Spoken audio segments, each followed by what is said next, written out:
शुरू करने से पहले चैनल को लाइक और सब्सक्राइब करना ना भूलें प्यारे दोस्तों।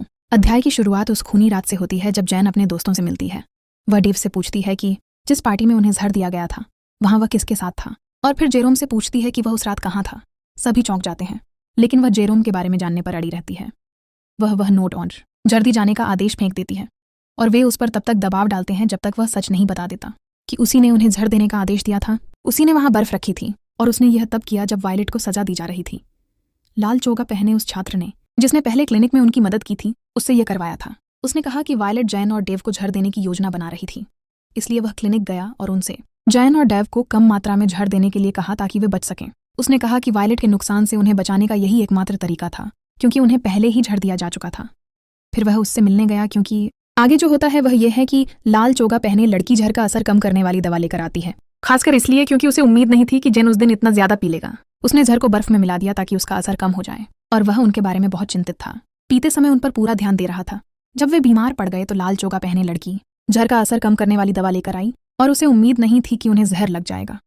वह उनसे लगातार माफी मांगता है, लेकिन सभी उससे बहस करते हैं क्योंकि वे उसके दोस्त हैं और उसे उन्हें बताना चाहिए था।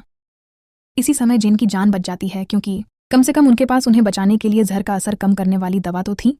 डेव को एहसास होता है कि जहर देना मकसद नहीं था और यह लड़की उनकी मदद कर रही है, भले ही वे उसकी पहचान नहीं जानते। वे सोचते हैं कि वह कौन है और उन्हें नहीं पता कि वह मर चुकी है और प्रयोगशाला में डॉक्टर द्वारा प्रयोगों के लिए इस्तेमाल की जा रही है, जो बाद में शवों को जला देता है। इसी समय लाल चोगा पहने लड़की जिसने जैन और डेव को जहर से उबरने में मदद की थी जहर का असर कम करने वाली दवा लेकर आती है, और वह उस पर पूरा ध्यान केंद्रित करता है। वह उस पर अपने अजीबोगरीब प्रयोग करने का फैसला करता है, इसीलिए वह जैन के साथ पूरा दिन बिताता है, जो अपना काम खत्म करके अकेली बैठी है। लेकिन फरतीज उसके पास आकर बैठ जाता है और उसे यह जता देता है कि वह उससे बिल्कुल नहीं डरती। फरतीज को यही उम्मीद थी, क्योंकि वह एस की पसंदीदा सेक्रेटरी है। वह जैन पर गुस्सा हो जाता है, जो फालतू बातें करती है, इसलिए वह एस से निजी बातें करने लगती है जो वह जानना चाहती है। उसे अब से एस की रक्षा करनी है, क्योंकि उन्हें उम्मीद है कि वे इस जगह से भागने का रास्ता खोज लेंगे। वह उसे साथ मिलकर काम करने का प्रस्ताव देती है, जिस पर जैन को सहमत होना पड़ता है, लेकिन इस शर्त पर कि वह सेक्रेटरी के रूप में अपने पद का सम्मान करे। इसका मतलब यह नहीं है कि वे साथ मिलकर काम करेंगे और दोस्त बने रहेंगे। वे सोचेंगे कि वे साथ खाना खाने जाएंगे, और वास्तव में वह चली जाती है। फरतीज उसे अपने पीछे जाने देता है और जैन से नाराज हो जाता है। आप उसे पहचानते हैं, क्योंकि वह बाकी लोगों को यह नहीं बताती कि वे दोस्त हैं और अपने प्रेमी रिज के साथ रहती हैं। रानी रॉक्सन उसके पास आती है और उसे बताती है कि उसे परेशान किया जा रहा है और अपमानित किया जा रहा है। वह उसका सामान जमीन पर फेंक देती है और उसे उठाने के लिए कहती है। जब वह ऐसा करती है तो फनमाया आकर उसकी मदद करती है, लेकिन रानी देखती है कि अब विश्वविद्यालय में उसके पास कई नौकर हैं और वह खुद को सबसे श्रेष्ठ समझती है। इससे फनमाया उसे चुनौती देने जाती है और उसका अपमान करती है, क्योंकि वह उसका बिल्कुल भी सम्मान नहीं करती।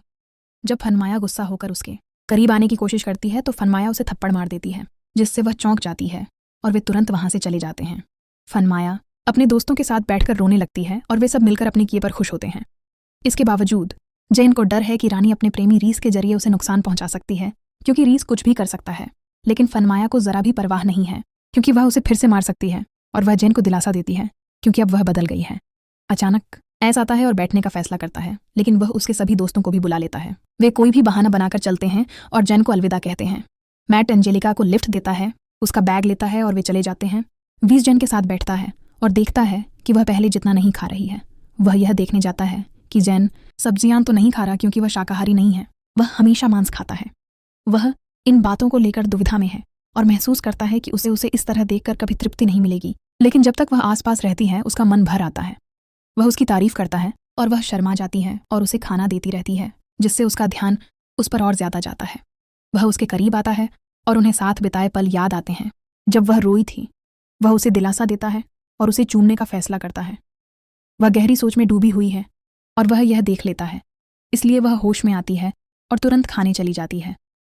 वह उसे अपना खाना देती है और उसके लिए उसे बड़ा कर देती है, भले ही उसे पसंद ना हो, और उसे छोड़ने नहीं देती। उसे पता चलता है कि वह पालक नहीं खाता, लेकिन वह उसे जबरदस्ती खिलाती है, क्योंकि यह सिर्फ एक बार की बात नहीं है, और भले ही वह आमतौर पर पालक नहीं खाता, फिर भी वह उसे खिलाता है, क्योंकि उसे पालक बिल्कुल पसंद नहीं है। अचानक वह परेशान हो जाता है और वह उसके बारे में चिंतित हो जाती है। उसमें बदलाव आ गया है और उसे पालक से एलर्जी हो गई है। वह सोचती है कि उसे इसके बारे में कैसे पता नहीं चला, लेकिन वह खाने के लिए उसे धन्यवाद देता है। वे चले जाते हैं और वह उठ जाता है, अभी भी परेशान है, और खाने को मना नहीं करता, क्योंकि वह उससे कुछ भी मना नहीं करेगा, भले ही उसका शरीर उसे पचा न पाए। ये देखकर उसकी माँ चीखती है और मदद के लिए पुकारती है। वे उसे जय के क्लिनिक ले जाने का फैसला करते हैं और वह उसके साथ जाती है। वह बहुत परेशान है और वह देख सकती है कि उसने पालक खाया है और उसे उससे एलर्जी है। वह उसे दिलासा देती है और उसे ठीक करने के लिए उसकी दवा तैयार करती है। वह उसे दवा देती है और वे उसके ठीक होने तक उसकी निगरानी करते हैं। अचानक एंजेलिका उसके पास आती है और उसे पेन से मारने लगती है क्योंकि उसने एस की जान खतरे में डाल दी थी और कैच उसे रोक देता है, क्योंकि अगर वो उसके सामने उसे इस तरह पीटती तो उसे अच्छा नहीं लगता, लेकिन उसे यकीन है कि जब वो जागेगा तो उसे खुद सजा देगा। वो उसे बिल्कुल बर्दाश्त नहीं कर सकती, लेकिन टिश उसे रोकती है क्योंकि उसे शांत होने की ज़रूरत है। वो उससे कहती है कि अगर कैस उसे स्वीकार नहीं करता तो वो उसे सजा देगी। वो उसे पूरे परिषद को खतरे में डालने के लिए दोषी ठहराती रहती है क्योंकि उसे सुपर स्परोमो में पता नहीं था कि वो क्या कर रही थी। आचा उसे शांत करती है और तुरंत जाने देती है। वो एस के पास रहती है, उसे गले लगाती है और लगातार उसकी देखभाल करती है। वो उसके लिए बहुत चिंतित है, इसलिए वो अपने दोस्तों के पास जाती है और उन्हें बताती है कि एस अभी भी बीमार और बेहोश है। वो उसे दोषी ठहराती है क्योंकि उसने उसे पालक खिलाया था जिससे उसे एलर्जी है, लेकिन यौवन का पानी उसे तसल्ली देता है क्योंकि उसका ऐसा करने का इरादा नहीं था। अचानक रानी रॉक्सेन आती है और चाहती है कि जन को एस के साथ किए गए काम की सज़ा मिले। जब फ्रिट्ज आकर उसका बचाव करती है तो वह रुक जाती है क्योंकि एस की जान खतरे में डालने के बाद अब इस मामले में उसकी कोई राय नहीं रह जाती। मीका आती है और जेन पर इल्ज़ाम लगाती है, लेकिन वह अपना बचाव नहीं कर पाती। सभी उसके कार्यों की निंदा करते हैं, जिसके चलते वे जेन को गिरफ्तार कर उसे सज़ा देते हैं। वे ऐसा करते हैं जिससे मियाँ और फैन उसे बचाने नहीं आ पाते। सभी लोग मिलकर जेन को सबके सामने पीटते हैं। एंजेलिका खुश होती है, ये सोचकर कि आखिरकार उसे अपना बदला मिल गया है। वह जेन को बेरहमी से पीटना शुरू कर देती है और जेन दर्द से कराह रही होती है। रानी को जेन पर दया आती है और वह उसे पीटने के लिए मजबूर हो जाती है, लेकिन एंजेलिका फिर से पीटने पर अड़ी रहती है क्योंकि उसने एस को चोट पहुंचाई थी। जब रानी की पिटाई कम हो जाती है तो एंजेलिका उसे और तेज कर देती है और रॉक्सेन की रानी से जेन पर दया करने की गुहार को अनसुना कर देती है, जो साफ तौर पर दर्द में है। दरअसल वह उसे बुरी तरह पीटती रहती है और उसे एस का अपमान करने के लिए कड़ी सजा दी जा रही है। वह उसे लगातार पीटती रहती है और जेन रो रही होती है और उसके दोस्त समझ नहीं पा रहे होते कि उसके लिए क्या करें।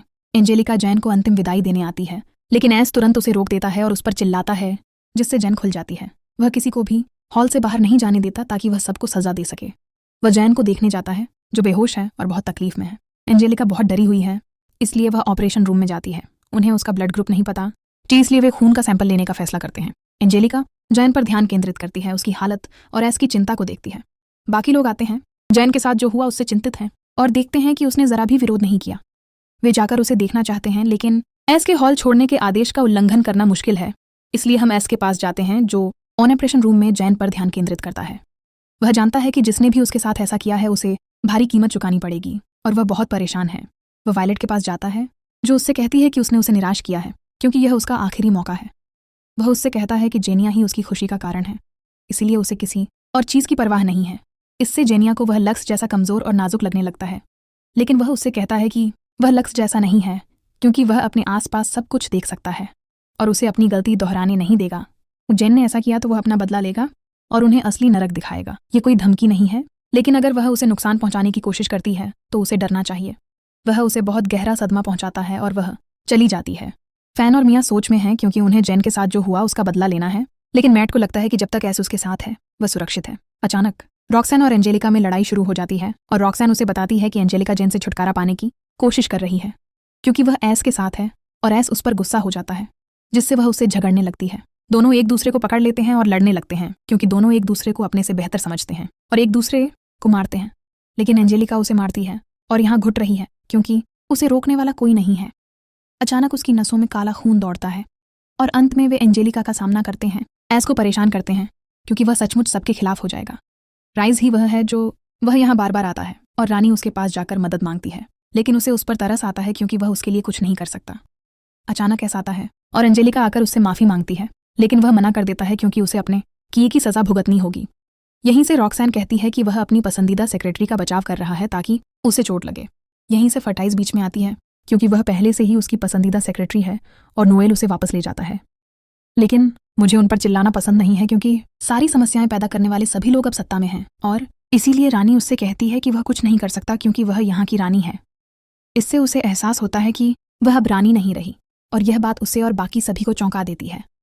जेन वेन इस समय सर्जरी में है। सपने में वह जंगल में है, भाग रही है, किसी चीज़ से डरी हुई है, चीखती हुई भाग रही है जब तक कि वह गिर नहीं जाती। डर से कांप रही है। वह सपने में देखती है कि कोई उसे खत्म करने की कोशिश कर रहा है। वह तुरंत एस के साथ जाग जाती है जिसने उसे बचाया था। फिर हम रॉक्सन के पास जाते हैं, जो बहुत डरी हुई है क्योंकि उसने उससे रानी का पद छीन लिया है। वह उन्हें बताता है कि वह यह पद जैन वेन को दे रहा है और वह विश्वविद्यालय की नई रानी होगी। वह उसके दोस्तों को खुश कर देता है, लेकिन रॉक्सन दुखी है क्योंकि वह ऐसा नहीं कर सकता। फिर रीस आता है और घोषणा करता है कि मैट हेल यूनिवर्सिटी का मालिक है और कुछ नामों के साथ नए गठन की घोषणा करने जाता है। वह ओनील को लाता है और कहता है कि नंबर 1 एस है और सभी देखते हैं कि एस के सामने गिरोह वास्तव में नरम पड़ रहे हैं। दूसरा रीज है, तीसरा निजार है और चौथा जैन है और वह रानी बनेगी। उसके दोस्त बहुत खुश हैं और सभी हैरान हैं, लेकिन 5वां ओनील होगा, 6ठा लियाम है और 7वां मास्योहा हार्ट है और वे बहुत खुश हैं। 8वां फ्रिट्जी है जो खुश है और सभी का अभिवादन करती है और जैन का साथ देने का फैसला करती है क्योंकि हालांकि वह एक नौसिखिया है, वह सबसे बेहतर हो गई है। 9वां निक्की है जो खुश है और 10वां जेरोम है और वह उसे बहुत खुश करता है। वह पहले से ही सदमे में है, इसलिए वह अपनी बात खत्म करता है और ऐसे दोनों गिरोहों से कहता है कि यहाँ मौजूद हर कोई उनका निशाना होगा और वे जो चाहे कर सकते हैं और यह यहाँ मौजूद सभी के लिए सजा है और यह उनका आदेश है और इसके अलावा कुछ भी अस्वीकार्य है। जैन के दोस्तों सहित सभी डरे हुए हैं, लेकिन एंजेलिका जानती है कि उसका अंत निकट है। तो हम निजार के पास जाते हैं, जिसके पास ल्यूक जाता है। ल्यूक परेशान है क्योंकि उसे पहले 10 लोगों के समूह से निकाल दिया गया है और उसे यह भी नहीं पता कि इसमें उसका हाथ था या नहीं। निजार को लगता है कि उसे उसके विकास के कारण निकाला गया है और वह चाहता है कि ल्यूक शांत हो जाए और अपने कार्यों के बारे में सोचे, क्योंकि अब वह गिरोह का मुखिया है और अगर वह सच में इसमें रहना चाहता है तो उसे शांत होना पड़ेगा। ल्यूक चला जाता है और लोग बहुत परेशान हो जाता है। फिर हम फराह, जेरोम और मैट के पास जाते हैं, क्योंकि मैट पहले 10 लोगों के समूह में है। माया और वैन को कुछ गड़बड़ लग रही है और उन्हें समझ नहीं आ रहा कि क्या है। वे मैट और जेरोम के गिरोह में शामिल होने के बारे में उनसे पूछते हैं, लेकिन वे किसी भी बात से इनकार करते हैं और उन्हें अभी भी नहीं पता कि वे पहले 10 लोगों के समूह में कैसे शामिल हुए। उन्हें लगता है कि ये उनकी साइकिलों की वजह से है, लेकिन डीप उन्हें रोक लेता है ताकि वे जैन को देख सकें। फिलहाल फैज जैन के पास जाती है, जो अभी भी ऑपरेशन रूम में बेहोश है। वह उसके होश में आने तक उस पर बहुत ध्यान देता है और खुश है कि अब वह ठीक है। उसे अब भी नहीं पता कि उसके साथ क्या हुआ, लेकिन उसने उससे माफ़ी मांगी क्योंकि उसी की वजह से लोगों ने उसे निशाना बनाया था। वह उसके लिए चिंतित था, उसे डर था कि कहीं वह मर न जाए और वह उसे खो न दे। उसने उसे भरोसा दिलाया कि जब तक वह जिंदा है वह भी सुरक्षित है। उसने देखा कि अब वह बहुत सुंदर लग रहा था और इससे वह बहुत खुश हुआ क्योंकि वह पहले से बहुत बदल गया था। उसने उससे कहा कि वह इस जगह का सबसे अच्छा इंसान नहीं है क्योंकि उसने कई गलत काम किए हैं जिन पर उसे ज़रा भी गर्व नहीं है, लेकिन जब बात उसकी आती है तो सब कुछ बेहतर हो जाता है। उसका मकसद हर हाल में उसे सुरक्षित रखना था, भले ही वह उन्हें एक ऐसी नरक जैसी यूनिवर्सिटी में दिखती थी जहाँ कोई विश्वास नहीं था। इसके बावजूद उसने उससे कहा कि जब तक वह जिंदा है वह हमेशा सुरक्षित रहेगी और वह उसका रक्षक और रक्षक होगा, जिससे वह बहुत खुश हुई। लेकिन वह उसके बारे में और उसने जो किया था उसके बारे में भी चिंतित थी और उसने उससे पूछा कि क्या वह उस पर भरोसा करती है या नहीं, लेकिन वह अब भी सच जानना चाहती थी। तो हम उस वैज्ञानिक के साथ प्रयोगशाला में जाते हैं जो अपना शोध कर रहा है और वह देखता है कि यह खून उसके द्वारा किए जा रहे परीक्षणों पर प्रतिक्रिया दे रहा है। वह बहुत हैरान हो जाता है और पता चलता है कि यह जैन का खून है। वह दंग रह जाता है और यहीं पर यह भाग समाप्त होता है, इसलिए देखना न भूलें।